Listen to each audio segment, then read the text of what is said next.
Então, nós, nessa segunda parte do seminário, vamos começar o debate e eu vou aproveitar a primeira pergunta que foi apresentada pela Gislaine Moreno, da Croton, né? Ela é endereçada ao Capelato e eu vou aduzir alguma outra colocação na pergunta dela. Na sua opinião, os cursos do Pronotec vão interferir na captação de alunos para cursos tecnológicos? Quando você falou da relação dos alunos que fizeram o Enem e aqueles que são matriculados no ensino superior, sobram mais ou menos 3 milhões. Isso, É. 4 milhões. 4 milhões. Ao meu ver, uma parte está indo para o Pronatec. E, ao meu ver, também há uma inclinação da área pública de incentivar bastante o ensino técnico. Então, dentro desta constatação, eu queria que você fizesse o comentário, né? Se também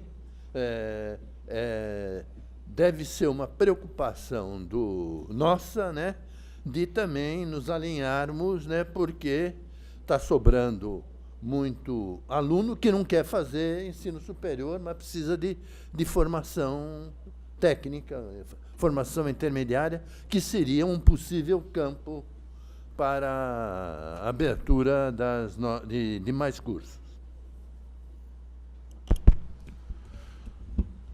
Então, eu acho que essa pergunta é boa, já me fizeram outro dia, também bastante parecida com essa questão, e aí já linkando com a questão da sobra do Enem, né, vamos dizer assim, sobra, né? Eu acho bem interessante. Bom, primeiro os números do Pronatec mostraram que já foi um sucesso, né? Foi um preenchimento de vagas assim gigantesco, né? Uma procura muito maior do que acho que estavam até esperando, né? O que eu vejo, já me perguntaram várias vezes se não teria uma consequência direta na demanda dos tecnológicos, né? Então se não diminuiria, né? Na verdade, até pegando o gancho do que o professor Gabriel falou dessa sobra dos 4 milhões, eu acho que eu vejo com muito bons olhos, porque seriam pessoas que iriam direto para o mercado de trabalho, né, esses 4 milhões. Né? E hoje, qual é a chance? É quase que um ensino médio continuado, vamos dizer assim. Você está mantendo ele estudando, né? E você mantendo ele estudando dentro da sua própria instituição, num técnico que você tem correlato, porque você abriu, você tem a graduação tecnológica correlata. Você tem uma oportunidade enorme, né, de não só fixar esse aluno, né, de não perder ele para o mercado de trabalho, como inclusive você prepará-lo melhor. Você pega aquele ano todo de curso técnico e deixar ele mais preparado ainda, e aí já levá-lo naturalmente para a graduação tecnológica, usando o quê? Usando um FIES, já que ele é um aluno que precisa provavelmente ele é mais carente, né? Então eu vejo até, ao contrário de uma concorrência com a graduação tecnológica, eu vejo uma oportunidade nisso de manter esse aluno, né, como se fosse um ensino médio continuado, né, e prepará-lo melhor para ele já logo naturalmente entrar e ingressar na sua graduação tecnológica. É lógico que isso é uma análise minha aqui, não tem, ainda a gente vai precisar ver o que vai acontecer, né? Tem algumas instituições que já têm entrado em contato comigo perguntando como é que está a questão da evasão, que parece que a evasão no Pronatec também é uma coisa complicada, né? Por ser um curso à tarde, gratuito e etc., parece que a evasão é alta também. Então, muita coisa ainda a gente vai ter que ver. Mas numa primeira análise minha, eu vejo que assim, é uma oportunidade para esses 4 milhões que ficam de fora, ou talvez menos um pouco, mas que ficam, né, que para se manter e não perder eles da educação, quer dizer, naturalmente eles iriam para o mercado de trabalho, aí provavelmente poderiam até fazer cursos livres e dificilmente voltam depois, é um trabalho muito mais difícil, então você mantém e você ainda prepara ele e naturalmente você tenta trazer para a tua própria graduação tecnológica. Uma deles, a pergunta era que diz respeito se eles não vão interferir na captação do curso tecnológico. Então, eu acho que esse é o ponto, né? Como eu acho que ele pega o aluno do ensino médio que não conseguiu ingressar no ensino superior. Eu acho que ele pega mais esse aluno aí que está... Então, eu acho que ele não interfere, pelo contrário, ele gera um público que não iria entrar. Quer dizer, você tem mais potencial para trazer ele para dentro da graduação tecnológica no futuro. As perguntas estão abertas, né? Eu vou fazer uma ao professor Maurício. Maurício, no final do seu discurso, você elogiou, não foi elogio, você achou importante todo esse esforço que está sendo feito na avaliação e da importância dela para o aprimoramento do setor educacional. Isso está bem claro. Só que eu não vi você analisar ou criticar as metodologias que estão sendo aplicadas, porque, ao meu ver, por exemplo, o objetivo do ENAD é Exame Nacional para saber o que o aluno aprendeu na escola. E ele é aproveitado para ser um processo de avaliação. Então, eu queria que você fizesse a sua análise a respeito disso. Bom, a questão é a seguinte, o ENAD como ferramenta, eu sou favorável a ele, eu acho que ele tem um papel muito importante. A polêmica é o que se faz com ele e como se usa ele. Como qualquer instrumento, qualquer ferramenta. Se você tem lá um martelo, ou um alicate, você pega um alicate, você consegue pregar um prego com alicate? Consegue, mas ele não foi feito para isso. Que a ferramenta correta é o martelo, né? Então, eu acho que o ENAD é uma ferramenta. O CPC, por exemplo, como indicador, não tem problema nenhum. Pode ter o CPC, CPO, CPT, pode ter milhares. Se você vai no IBGE, por exemplo, o IBGE tem uma cesta. Qual que é o melhor indicador de inflação? O IGPM, IPCA, IPA e sei lá o quê. Qual que é o melhor? Não tem um indicador que é o correto. Depende do que você quer, depende da abordagem que você quer fazer, você usa um, usa outro indicador. Então, eu faço o mesmo paralelo. Eu acho que os indicadores, na natureza deles, eles medem. Eles são simplesmente são réguas que medem determinado fenômeno. E o problema é o que se faz com ele. Então, até numa entrevista agora na reportagem, me perguntaram uma coisa parecida. Vou dar um exemplo. Deveríamos tratar diferente, quer dizer, o ENAD deveria tratar estatisticamente, separar o resultado dos estados da região norte, que eu digo norte, nordeste e centro-oeste, da região sul e sudeste? Eu acho que não. Porque eu acho importante a gente saber que existem essas diferenças. Eu acho importante medir, a gente ter conhecimento que essas diferenças existem e o que está acontecendo, se elas estão melhorando, se está diminuindo. É importante para a orientação das políticas públicas. Eu, se fosse gestor público, eu não abriria mão disso de jeito nenhum. Eu quero saber. Por quê? Porque se uma determinada parte do Brasil ela tem um desempenho pior, é lá que eu vou alocar os recursos. É lá que eu vou fazer, destinar mais atenção, mais tempo, mais prioridades para aquela região, porque aquela outra região precisa mais do que a outra. Eu acho que é essa a natureza do ENAD. Agora, não tem cabimento, se eu faço um diagnóstico desse, eu falo assim, essa instituição é uma porcaria, isso está errado. E punir essas instituições porque ficaram para trás. Isso está errado. Quer dizer, o ENAD ele tem a finalidade de mostrar aonde os recursos devem ser aplicados. E como que as políticas devem ser orientadas. Só que ele está sendo, o uso que está sendo feito dele, principalmente do CPC, não tanto o ENAD, mas principalmente o CPC, é você dizer que a instituição que tirou 1, que tirou 2 é uma instituição ruim e aplicar uma punição nela. E ainda inventaram esse negócio de tendência de queda, tendência de queda que é uma coisa que estatisticamente não tem o menor significado. Quer dizer, se ela 128 num ano e fosse 123 no outro ano, não significa absolutamente nada, nem que ela melhorou, nem que piorou, nem que ficou igual. Não tem nenhum valor estatístico isso. Então, o problema não é no cálculo, no indicador, o problema é o que se faz com ele. Esse que é o problema. Eu acho que o foco nosso deveria ser nas nossas reivindicações, na forma como são utilizados. Mas eu acho que o trabalho que é feito, e esse trabalho é feito muito pela equipe do INEP, eu acho que a INEP tem um trabalho muito, muito importante, trabalham muito bem, eu acho que eles têm um arsenal de informações muito rico. Não é aí que está o problema é o uso.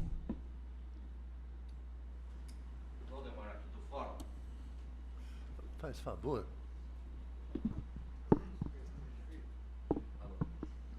Tenho duas perguntas, uma para o nosso professor Maurício e outra para o professor Rodrigo. Mas vou fazer separado e depois a gente volta.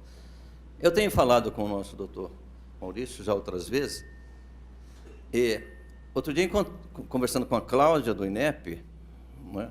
Nos encontramos por acaso lá dentro do Ministério. Falei, Cláudia, por que não coloca o aluno, a nota desse aluno não vai no diploma, não é? Que faz o ENAD? Por que não coloca? Ela falou assim, Valdemar, duas coisas. Embora o nome do exame seja Exame Nacional de Desempenho do Estudante, ela falou, Valdemar, o exame não é feito para medir o aluno, é feito para medir a instituição. Eu achei isso estranho, e eu voltei a perguntar esse assunto ao Maurício aqui. Então, eu não entendi muito, não compreendo muito essa questão. Essa é uma primeira pergunta, entende? O exame em si, ele é bem feito, não é? Mas não é essa a questão que está em jogo, entende? Eu até contesto, de certa forma, já falei isso com o Maurício. Se o sujeito faz o exame dele no final do ano, todo mundo passou, etc., etc., aí vem o ENAD, vai botar uma nota 4, vai valer o quê? O que ele foi aprovado, ele ter o diploma ou não. Tem umas coisas dessa natureza. Segundo ponto. Esse é um tipo de reflexão. Segundo, colocar a nota, depois do que você comentou aqui, colocar a nota do aluno no diploma faz diferença? São duas coisas. Depois eu faço para não tirar o brilho da resposta dele. Bom, essa questão da nota de ter a nota do ENAD no histórico tem uma análise bem interessante, que é o seguinte. Como o ENAD ele é feito uma normalização, foi o que eu falei, é feito quer dizer, a nota não é a nota do ENAD. A nota do ENAD é uma posição no ranking, não é o quanto tirou. Então, teoricamente, é o seguinte, vamos imaginar uma seguinte situação, que 50% dos alunos entregam em branco, e 50% dos alunos preenchem a prova. E eles têm uma determinada nota. Mas isso em todas as instituições, todas elas iguais, 50, 50, 50, 50, 50. Aí você obriga a colocar a nota no ENAD. E aí, esses 50 param de fazer em branco e passam a colocar. Não vai mudar em nada a nota do ENAD. Porque, estatisticamente, a barra toda sobe toda e desce toda. Porque aquele último continua sendo o último, o primeiro continua sendo o primeiro, faz a regra de 3, divide, a nota não muda absolutamente nada. Absolutamente nada. Em termos de nota do ENAD, o fato dos alunos entregarem em branco ou entregarem preenchidos não interfere. Se essa distribuição for simétrica, for homogênea. Se essa distribuição for homogênea, ou seja, se toda instituição tem 50%, 50%, 50%, 50%, 50%, colocar a nota de nada. Agora, você imagina que essa distribuição não é simétrica.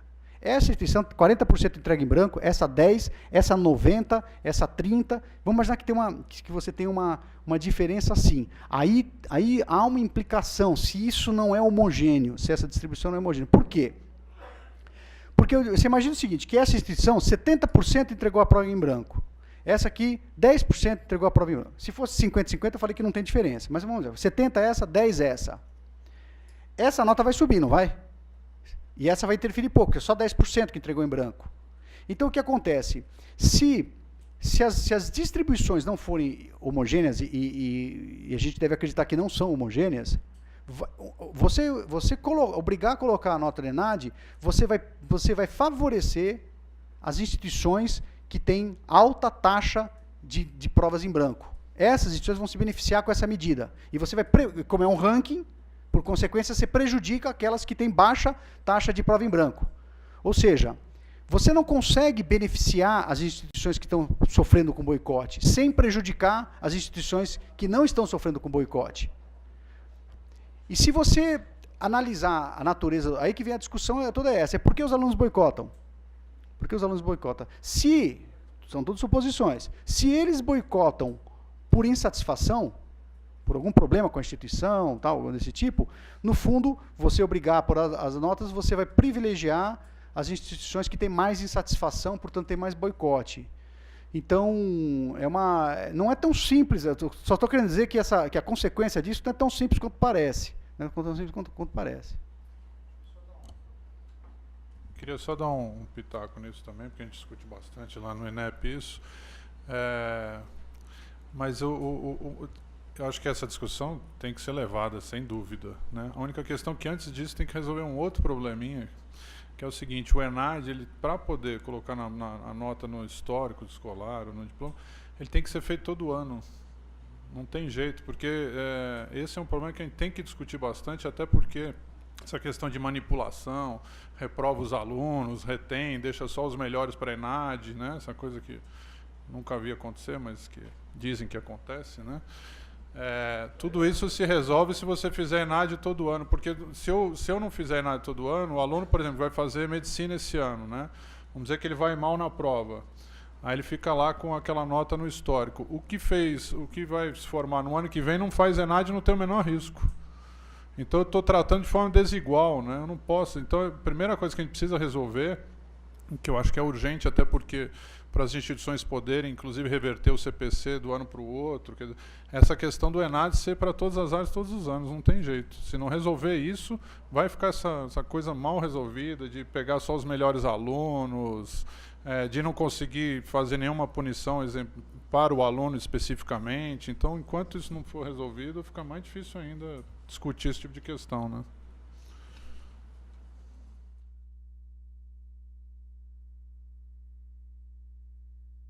Valdemar aqui do Fórum. Tem outra pergunta para o nosso professor Rodrigo, é o seguinte: a expansão do ensino superior, ela está numa encruzilhada.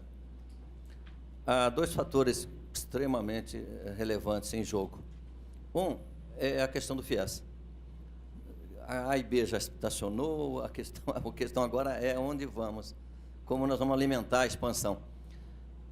Você mesmo mencionou, né, que ia parar nos 500 mil alunos, que é pouco. Vai financiar 500 mil. Agora o governo está tentando colocar no PNE o financiamento particular também, nos 10% lá do dinheiro do pré-sal. Então está uma disputa, o outro lado não quer, ideologicamente não quer, mas no fundo ele está buscando dinheiro. Porque já não sabe onde mais buscar dinheiro. Porque ele já aplicou 12 bi que você falou, eu também acompanho, e tem 45 bi comprometido. Quer dizer, não sei até que ponto o governo vai avançar muito mais nessa questão. Então, esse é um problema para quem está apostando em FIES. Eu não sei como sair. Se vai ser em financiamento privado, como é que nós vamos caminhar? Eu queria a sua opinião. Esse é um ponto. Como resolver essa questão da expansão nesse lado? E o segundo grande problema da expansão, e é terrivelmente difícil, que é a questão da evasão. Como resolver a questão da evasão? Eu queria a sua opinião dos dois aspectos. Obrigado. Curso de 4 anos para resolver. É verdade. Concordo que a questão da evasão ela envolve inúmeros fatores, né? Tanto é que, como eu tinha mostrado, né, respondendo primeiro pela questão da evasão, aqueles dados de retenção, né, que não é a forma mais correta que eu calculei, mas que dá uma balizada, também são críticos em países desenvolvidos como os Estados Unidos. Então você tem um problema que transcende problemas brasileiros, aí, vamos dizer assim. Mas a gente tem um problema grave aqui, que é o aluno que a gente recebe, né? Isso o Maurício falou bastante também. Esse tem sido um ponto crítico, principalmente quando a gente avança nas engenharias, né? As engenharias estão sofrendo demais com isso, porque quanto mais você necessita que esse aluno venha com uma base, principalmente de matemática mais profunda, né, mais grave vai ficando. Então eles abandonam mesmo no primeiro ano, né, principalmente quando vai ter cálculo, física e assim por diante, a coisa é muito complicada. Então até outro dia, numa recente audiência também lá na Câmara dos Deputados, né, eu falei isso, olha, vocês ficam discutindo uma série de questões pequenas do ensino superior, que eu julgo até pequenas, sendo que a gente não está, sempre a gente foge do cerne da questão, que é a educação básica. A educação básica é muito ruim. Né? Esse é um ponto chave para a evasão no Brasil. Quer dizer, a gente pode discutir uma série de outras questões, da vocação, né, que talvez até o FIES vai melhorar um pouco isso, que ele vem mais vocacionado, ele não escolhe mais pelo preço, ele pode escolher mais pelo que ele quer efetivamente, e assim por diante. Mas, antes de tudo, no Brasil nós temos um problema que é a qualidade desse aluno, que ele não consegue acompanhar em alguns cursos. Então, essa questão da evasão, como o doutor Gabriel falou, acho que um curso de 4 anos talvez dê para mexer um pouquinho. E a questão do FIES, né, Acho que assim, eu acho que eles não vão parar nos 500 mil. Isso era só uma meta em 2012, né? Quando eles ainda estavam nos 300 mil, falaram, nós temos meta ainda de chegar em 500 mil. Eu acho que eles vão alargar isso porque eles viram que é a grande forma de ampliar. Qual é o grande problema, né? Eu acho que talvez, mais do que ampliar, era diversificar, né? Então, arrumar outros meios, porque muitas vezes, a gente estava discutindo isso no café, uma CND, uma guia mal paga, você perde a CND. E aí você fica sem o FIES. Como é que você faz? Né, se você está apostando tudo no FIES. Isso é um risco enorme ainda do FIES. Né? Então, talvez diversificar essas fontes de financiamento, para não ficar tão no risco. O FIES o Aulino veio conversar comigo também no café, o FIES para EAD. Né? Precisa evoluir para o FIES para o EAD. A gente sabe que antes precisa evoluir a questão da base, da oferta, etc. Mas tem muita coisa ainda para crescer com relação a isso. Né? Só comentar um pouquinho sobre evasão. O seguinte, a gente fez uma pesquisa lá na nossa instituição sobre causas de evasão. E quando você faz uma pesquisa direta e pergunta por que você vai evadir, a maioria fala que é por dinheiro. Né? Quando você vai explorar um pouquinho mais, quando você explora um pouco mais, você descobre que não é dinheiro. Não é dinheiro. E a principal causa, vou abreviar, a principal conclusão nossa é baixo desempenho acadêmico. Por que baixo desempenho acadêmico? O aluno, quando entra na instituição, ele tem um sonho. Ele quer ser advogado, quer ser engenheiro, quer ser alguma coisa e tal. E aí ele começa a ser reprovado nas disciplinas. Conforme ele vai sendo reprovado, aquele sonho vai ficando longe. Então ele acha que ele não vai conseguir. E aí aquela faculdade fica cara para ele.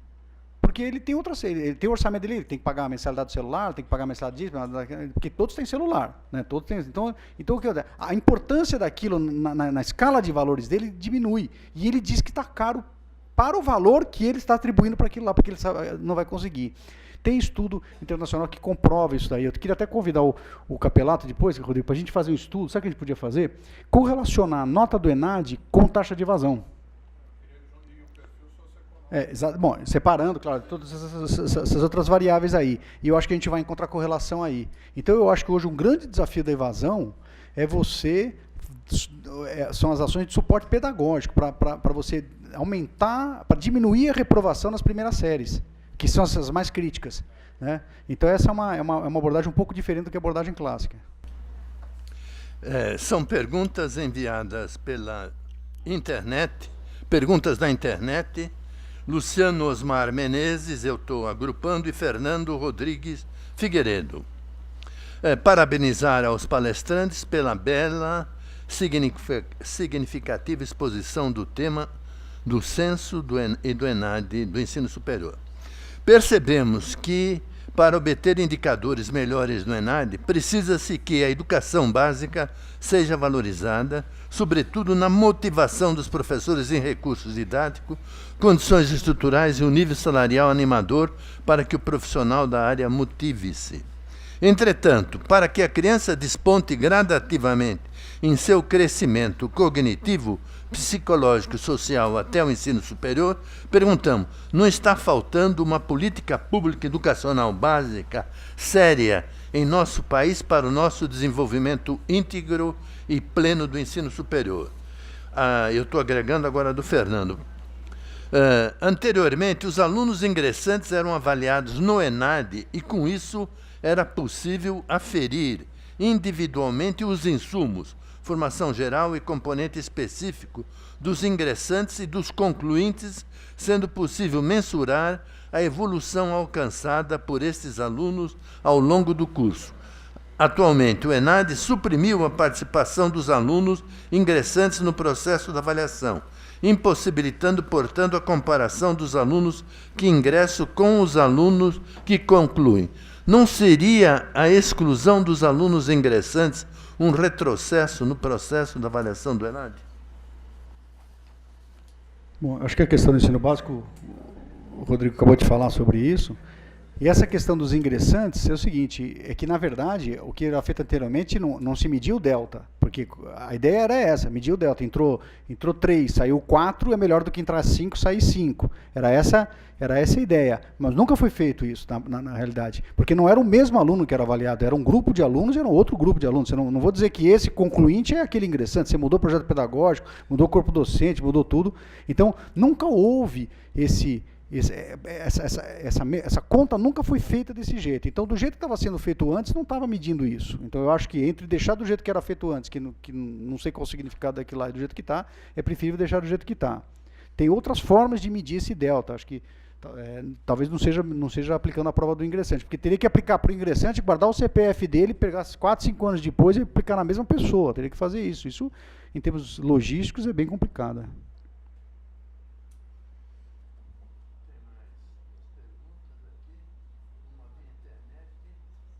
Cartão de resposta em branco da ENAD é ou não é considerado para a média de cálculo dos acertos de uma turma no ENAD? Que eu saiba é 0.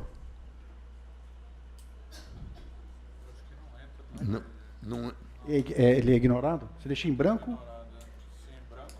Não entra, né? Não sei dizer. Não sei dizer. Esse ano o aluno vai ter que ficar uma hora no mínimo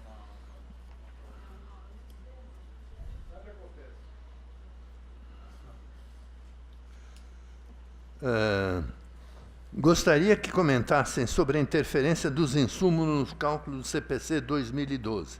Após a mudança dos pesos nos insumos e possibilidade desses insumos não serem mais tão significativos, há a possibilidade da nota do ENAD ser ainda mais incisiva nesse cálculo. E a outra que está mais ou menos, qual a possibilidade de um curso que obteve conceito ENAD 2012 insatisfatório 1 ou 2, ter CPC satisfatório 3, 4 ou 5?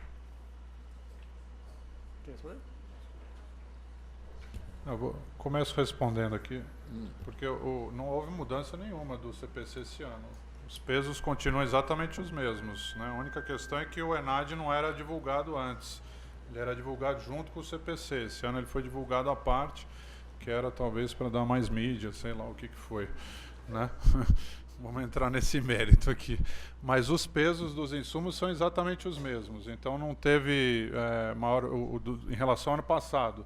No ano passado ele já teve até uma pequena queda, né? O ENAD, como você tinha os ingressantes juntos, eles pesavam no total 60%, ano passado passou a pesar 55%. Né? Teve aquela mudançazinha até que eu e o Maurício participamos da comissão, melhorou um pouquinho, baixou o peso de doutores de 20 para 15 e aumentou um pouquinho de mestres de regime de trabalho, mas não tem muito isso. A questão do peso do ENAD, né? Dos insumos, é lógico que o ENAD pesa muito, né, muito mais, mas a conta que você tem que se fazer é o seguinte: o corpo docente no CPC, ele pesa 30%. Né? Se a instituição conseguisse tirar a nota máxima no corpo docente, ela já tiraria 1,5. Né? O CPC, para ser 3, ele tem que ser 1,95. Então, se ele conseguisse, vamos dizer, nota máxima 1,5, ele precisaria, no restante, no ENAD, mais na infraestrutura e no projeto pedagógico, só mais 0,45. Então, os insumos são importantes nesse aspecto, né? E por isso que é importante o CPC ser divulgado, independente do ENAD, porque eles ajudam a contrabalançar as distorções do ENAD nesse aspecto. Agora, tem todas as questões de como foi formulado, que o Maurício colocou muito bem, né? A questão das correlações, né? Isso tudo tem uma série de distorções e defeitos. Mas, tecnicamente, é isso. Não tem mudança nos pesos, né? E o ENAD tem esse peso grande, mas se a instituição tirar uma boa nota no restante, ela depende muito pouco do ENAD para chegar num CPC 3. Mais uma pergunta, e a última que nós fazemos, né? O MEC publicou num primeiro momento somente as notas do ENAD para a imprensa. Isso foi proposital para mostrar a diferença entre as públicas e privadas, já que no CPC a diferença diminui após a alteração nos pesos dos insumos. Não sei. É difícil. Tá bom. É uma afirmação, né, pelo jeito, não é uma pergunta. Não, mas tinha interrogação no fim, né? Tá bom. Bom, não resta dúvida do sucesso desse evento E, por isso, os agradecimentos da BMS aos dois expositores. Muito obrigado, Rodrigo. Muito obrigado, professor Maurício, né? Eu penso que nós todos pudemos aprender e, ao menos, fica uma reflexão maior, porque cada vez mais o setor deve ser avaliado. Agora, Maurício, você não falou no aprimoramento de como aprimorar, você só constatou. Afinal, isso é válido? Porque a primeira pergunta que eu fiz para você, que eu estou recordando, foi o seguinte: o exame é ENAD. ENAD é Exame Nacional de Avaliação do Estudante. Tá certo? É para ver o que ele aprendeu sobre a sua profissão.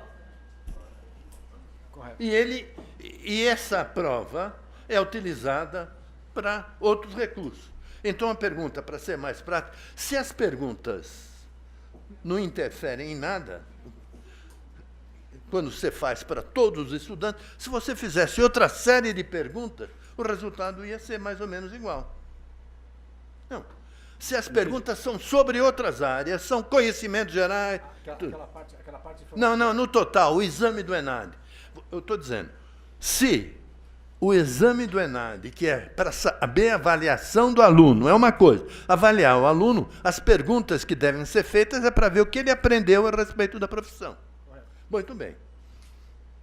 Como essas perguntas são aproveitadas para terem todos os outros resultados, eles não pegam um exame que tem um objetivo e transformam em avaliação do ensino. Então, é a questão que eu falei, é a questão do uso que é feito. É que nem, outro exemplo, energia nuclear, é boa ou é ruim?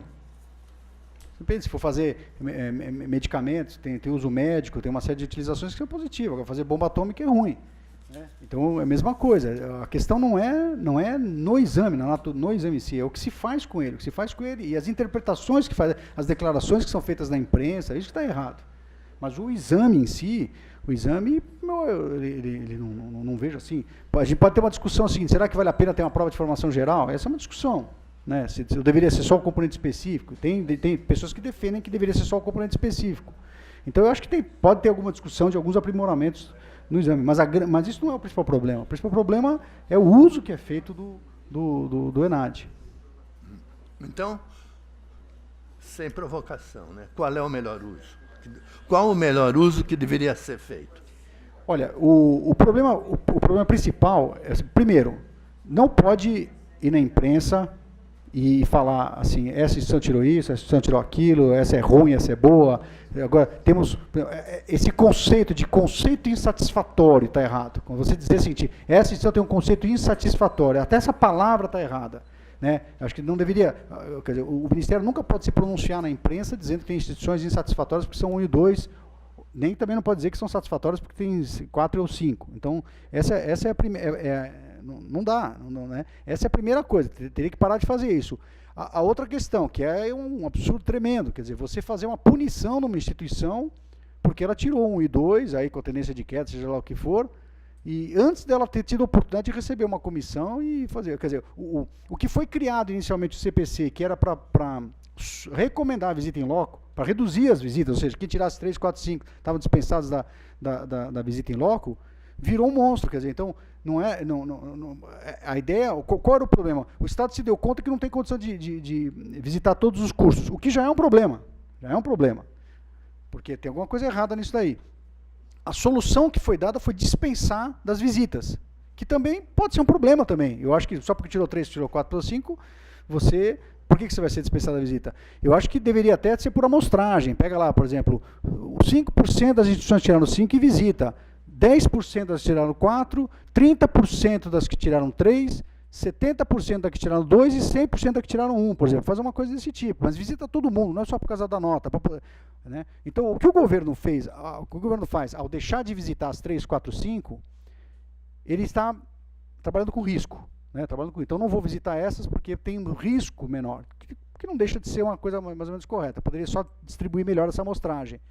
Mesmo assim, para uma instituição que tira 5, por exemplo, ela sabe que ela nunca está livre. Ela pode cair na malha fina, no sorteio e ser visitada. Eu acho que seria interessante isso daí. Agora, não pode, em hipótese nenhuma, pegar aquela 1 e 2 e punir ela antes da visita. Não pode. Isso aí não pode. Tem que esperar vir a visita. Se a visita confirmar, porque o papel, a punição é a última coisa a ser feita. É a mesma abordagem que a gente faz com o aluno. Quer dizer, se você não quer reprovar os alunos, você quer que todo mundo passe. O Estado precisa que todos os cursos estejam dentro. Cada vez que você cancela uma vaga, fecha uma instituição, isso é um problema. Então, ele deveria, deu ruim, manda a comissão. Não está em ordem, faz um termo. Você vê, o protocolo de compromisso sai antes da visita, quer dizer, é um negócio que não. E o mesmo protocolo para todo mundo. Que não importa, você nem sabe a realidade daquela instituição. Então, deveria ser o quê?